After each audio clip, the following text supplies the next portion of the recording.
When playing chess, the outcome of the game is usually determined in the early stages by the positions that are built up by each player even before the first pawn falls. These moves may seem innocuous to the untrained eye, but an experienced player can read the threats which grow and develop in each stage, and can see the traps which are being laid. Right now, the nations of the world are organizing and positioning themselves financially, diplomatically, and militarily for a struggle which will alter the global power structure irrevocably. It would be impossible to understand the economic collapse which is slowly unfolding and the Great War which will almost certainly follow without taking into account the stakes of this global chess game. The true root of power in the modern world lies in the creation and control of money. In the United States, as in most countries, the power to coin money has fallen into the hands of a handful of powerful banking cartels. Given enough time, financial power always translates into political power. This concept can be summed up by the infamous words of Mayer Rothschild, who said, "Give me control of a nation's money supply, and I care not who makes its laws."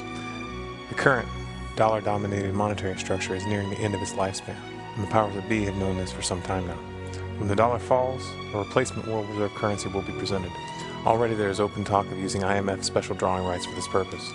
However, there are several key countries, particularly China and Russia, who will not accept Western control of any such replacement. This will be the true cause of World War III. There will be other justifications given, or even apparent attacks on our own soil. There will be the usual talk of fighting terrorism, spreading freedom, and liberating the people of this country or that. But don't be fooled. What's really at stake is the control over the world's monetary system and the global political power which will grow out of it. This is not a subject that I enjoy thinking about, because as a father, I feel the implications of what I'm presenting here deep in my gut. I can understand why many might not want to look at what I'm about to say, and why they might resort to calling me a fearmonger. But consider this. If someone sees a hurricane approaching and does not tell you about it, are they really helping you? I want you to look at this, because how you react to these events will shape the future for generations to come. What's at stake is more than your life, more than your children's life. What's at stake is, in fact, an entire era of human history. The primary psychological tool used to herd the masses in the modern age is the Hegelian dialectic, or in layman's terms, problem, reaction, solution. A problem is created or allowed to develop intentionally, the population reacts, demanding a solution, and then those who created the problem present a solution to the problem, quite often a solution that gives more power to the very groups that caused the problem in the first place. It's important to understand that World War III is not going to be an accident. It will not be an unfortunate chain of events that the United States struggles to avoid. It is in fact a goal, a specific objective that must be reached to force a cultural shift that the population would otherwise never accept. It's only from this context that the events unfolding in the world right now make any sense at all. China and Russia see this coming. Korea and Iran see this coming. This is why these countries are currently in the process of completely revamping their militaries and moving their international trade off of the dollar. This is also why the American people were tricked, under the pretense of 9/11, into invading Iraq and Afghanistan. This is why Obama, or more accurately those who control Obama, have not and will not end our presence in the Middle East.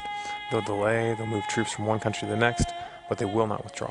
Because in times of war, resources are taken by the barrel of the gun, and it is the control of key resources, such as oil, which ultimately determine the outcome of most wars.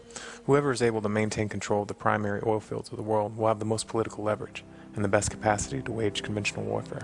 However, if World War III does break out, the chances that it will be restrained to conventional warfare are slim to none. Unless we radically change course right now, a nuclear war is baked in the cake. This is why when I talk about the great collapse that's coming, I show buildings in ruins and describe the total end of our way of life. You don't need to be a psychic to see this coming, any more than you need a crystal ball to see a train rushing headlong towards the edge of a cliff and know that a tragedy is about to unfold.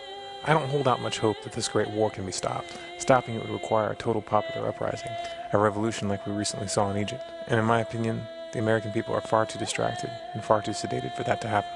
My only hope is to alter the reaction. Please, don't look for boogeymen in foreign lands when the dust from the mushroom clouds clear. Don't send your children to kill and be killed for the lies that the media will feed you. Don't hand over what tattered threads of freedom you still possess in the name of security. Don't look to those who have brought you to the brink of the abyss in the futile hope that they will protect you. Because if you do, they will rebuild society in their own image. In the face of the dark times that are coming, we will have a tiny window of opportunity, a razor's edge path that leads to something different. We have a chance to look at the mistakes of history and choose not to repeat them. But what you need to understand is that a positive outcome is not guaranteed, and how those events unfold will depend on what we do right now.